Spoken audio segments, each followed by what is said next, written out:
ये कहानी है जंगल में रहने वाले एक ठग की दो बेटियों की, जो जंगल से गुजरने वाले मुसाफिरों को छल कपट से लूटकर उनका कत्ल कर देती। पर फिर एक दिन एक ऐसा मुसाफिर आया जिससे उन सब की जिंदगी बदल गई। एक गुस्सैल राजा ने अपने पुत्र के किसी दोष के कारण उसे देश निकाला दे दिया। राजकुमार ने दुखी मन से अपने गुजारे के लिए 4 लाल और कुछ स्वर्ण भी अपने साथ ले लिए और भरे हृदय से अपने पिता का महल छोड़ दिया। चलते चलते वो जब शहर से कुछ दूर पहुंचा तो उसे एक साधु का आश्रम दिखाई दिया। राजकुमार उस साधु को दंडवत प्रणाम करके एक तरफ बैठ गया। जब साधु ने उसकी मायूस शक्ल और देह पर कीमती वस्त्र देखे तो साधु ने उससे पूछा, बच्चा तुम कौन हो और यहाँ कैसे आए? राजकुमार बोला, महाराज मैं राजा चंद्रगुप्त का पुत्र महेंद्रगुप्त हूँ। मुझे मेरे पिता ने देश निकाला दे दिया है, इसीलिए मैं परदेश जा रहा हूँ। रास्ते में आपका आश्रम दिखाई दिया तो मेरे मन में आया कि आपके भी दर्शन करता चलूं। साधु ने महेंद्रगुप्त की बात सुनकर कहा, वत्स तुम नेक इंसान हो और परदेश जा रहे हो,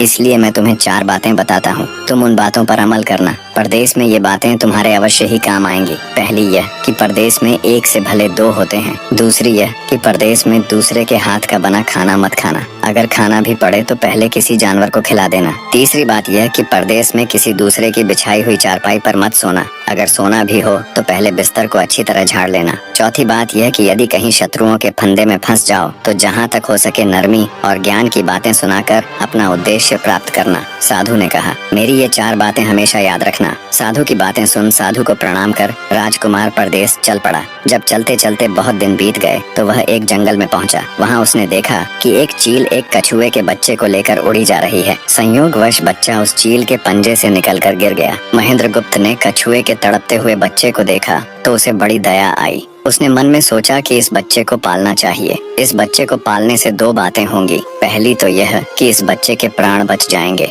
और दूसरी यह कि साधु द्वारा कही गई पहली बात भी पूरी हो जाएगी कि सफर में एक से भले 2 होते हैं और इससे बातें करते हुए दिन भी आसानी से बीतेंगे। यह सब सोचकर महेंद्रगुप्त ने बच्चे को अपने साथ ले लिया। अब सफर में उसके साथ वह कछुए का बच्चा भी हो लिया। कुछ दिन के सफर के बाद राजकुमार को एक अच्छा सा स्थान दिखाई पड़ा। उस स्थान पर पहुंचकर उसने कुछ खाया पिया और फिर कछुए के बच्चे से बोला, तुम यहाँ बैठे रहना, मैं जरा थोड़ी देर सो लूं। यह कहकर महेंद्रगुप्त एक पेड़ के नीचे सो गया। उसी पेड़ के ऊपर एक सांप और एक कौवा रहते थे। उन दोनों का यह दस्तूर था कि जब कोई मुसाफिर उस पेड़ के नीचे ठहरता तो सांप उसे डस लेता और कौवा उसकी आंखें निकाल लेता। नाग ने जब सोते हुए मुसाफिर को देखा तो पेड़ के नीचे उतरा और राजकुमार को डस लिया। सांप के डसते ही तुरंत राजकुमार के प्राण पखेरु उड़ गए। कुछ देर में जब कछुए की नजर महेंद्रगुप्त पर पड़ी तो वह उसे मरा देखकर बहुत घबराया और महेंद्रगुप्त के ऊपर बैठकर रोने लगा। तभी कौवा भी पेड़ से नीचे उतरा और ज्यों ही उसने महेंद्रगुप्त की आंखें निकालनी चाही, त्यों ही कछुए ने झपटकर कौवे की गर्दन को मुंह से पकड़ लिया।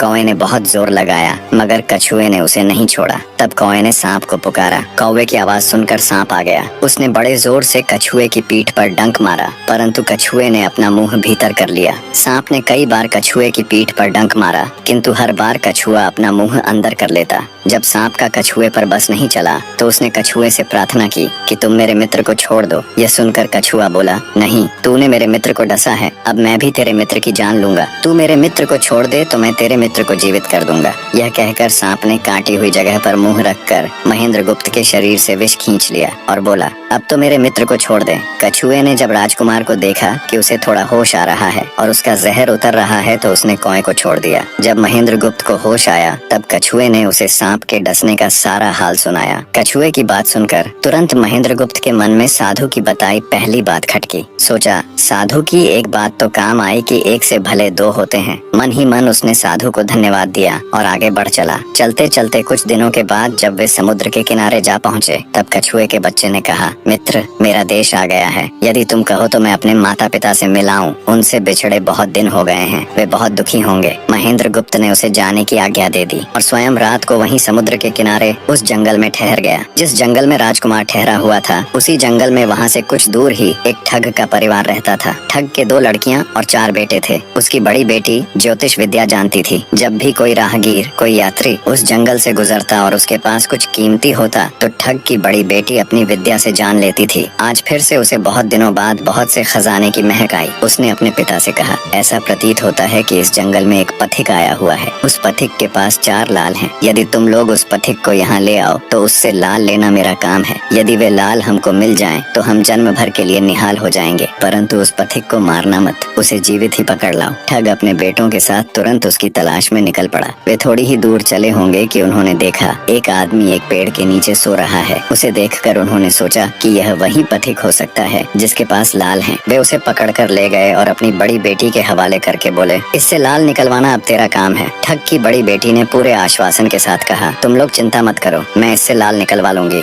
ठग की छोटी बेटी ने जब महेंद्रगुप्त को देखा तो वह दिलोजान से उस पर मोहित हो गई। पहली ही नजर में वो अपना दिल उस नौजवान राजकुमार को दे बैठी। भाइयों के डर से कुछ कह तो न सकी, लेकिन मन ही मन उसको बचाने की युक्ति सोचने लगी। कुछ देर बाद ठग की बड़ी बेटी ने खाना बनाया और उसमें जहर मिला दिया। वही खाना उसने महेंद्रगुप्त को परोस दिया। जब थाली महेंद्रगुप्त के सामने आई तो उसने खाने के लिए निवाला तोड़ जैसे ही उसे खाने को हुआ तभी उसे साधु की कही गई दूसरी बात याद आई। उसने थाली में से थोड़ा सा भोजन निकालकर कुत्ते के सामने डाल दिया। जैसे ही उस खाने को कुत्ते ने खाया वो तुरंत मर गया। यह देखकर महेंद्रगुप्त ने भोजन नहीं किया। उसने अपने मन में सोचा कि साधु की दूसरी बात भी काम आई। अपनी इस चाल को असफल होते देखकर ठग की बड़ी बेटी को गुस्सा तो बहुत आया, पर वो अपने गुस्से को अंदर ही अंदर पी गई। उसने महेंद्रगुप्त के सोने के लिए पलंग तैयार करवाया और उससे कहा, जाओ पथिक, ऊपर के कमरे में तुम्हारे लिए पलंग तैयार करवा दिया है, अब तुम आराम करो। कई दिनों की सफर की यात्रा के कारण थका हुआ राजकुमार जब ऊपर आया तो उसे बढ़िया धुली हुई चादर पलंग पर बिछी हुई दिखाई दी। सोचा, जो हुआ सो हुआ, कई दिनों के बाद चैन की नींद तो सोने को मिलेगी। वो जैसी ही पलंग पर बैठने को हुआ तो उसे साधु की तीसरी बात याद आई कि परदेश में हमेशा बिस्तर को झाड़ कर सोना। जैसे ही उसने बिस्तर को झाड़ा तो उसके होश उड़ गए। वो बिस्तर एक कच्चे सूत से तैयार किया गया था जिसके नीचे आग का कुआं था। महेंद्रगुप्त ने देखा कुएं के अंदर बड़े बड़े आग के अंगार धधक रहे हैं। सोचा, साधु की तीसरी बात भी काम आई। उसने एक बार फिर मन ही मन साधु का धन्यवाद किया और पास पड़ी एक टूटी हुई चारपाई पर लेट गया। थोड़ी देर पहले जो राजकुमार चैन की नींद लेने की सोच रहा था, अब नींद उसकी आंखों से कोसों दूर थी। अब तो उसे अपनी जान के लाले पड़े थे। सोचने लगा, आज की रात बचना बहुत कठिन है। तभी ठग की छोटी बेटी मौका पाकर आई और कहने लगी, हे प्रिय, मैं तुम पर दिलोजान से न्यौछावर हूँ, परंतु आज की रात मेरे वश में कुछ नहीं है। आज की रात मेरी बड़ी बहन की बारी है। जिस तरह भी हो सके बस आज की रात मेरी बहन से अपने प्राण बचा लो, कल मेरी बारी है। हे स्वामी, मैं तुम्हारी दासी हूँ, मैं तुम्हें साफ बचा लूंगी। इतना कहकर ठग की छोटी बेटी चली गई। जब सब लोग खाना खा चुके तो ठग की बड़ी बेटी ऊपर बने कमरे में चली। सोचा, अब तक तो पथिक जलकर राख बन चुका होगा, पर जैसे ही वो कमरे के अंदर आई और देखा कि पथिक तो बिल्कुल सही सलामत टूटी हुई चारपाई पर लेटा हुआ है तो उसके क्रोध की कोई सीमा न रही। तुरंत उसने कटार निकाली और क्रोध से बोली, हे पथिक, या तो अपने 4 लाल मुझे अभी के अभी दे दे, वरना मैं तुझको मार डालूंगी। उसी समय महेंद्रगुप्त को साधु की चौथी बात याद आई कि कहीं शत्रुओं के फंदे में फंस जाओ तो जहाँ तक हो सके नरमी और ज्ञान की बातें सुनाकर अपना उद्देश्य प्राप्त करना। उसने सोचा कि आज रात बचना मुश्किल है, पर साधु की चौथी बात भी आजमानी चाहिए। महेंद्रगुप्त ने यह सब सोचकर लड़की से कहा, मेरे पास लाल नहीं है। यदि तू मुझको मारेगी तो वैसे ही पछताएगी जैसे बंजारा अपने कुत्ते को मारकर पछताया था। लड़की गुस्से में बोली, कौन बंजारा और कौन सा कुत्ता, क्या बक रहे हो तुम? तब राजकुमार बोला, तुम नहीं जानती तो सुनो लड़की, एक बंजारा था जिसने एक कुत्ता पाल रखा था। वो कुत्ता बहुत समझदार था जिसे बंजारा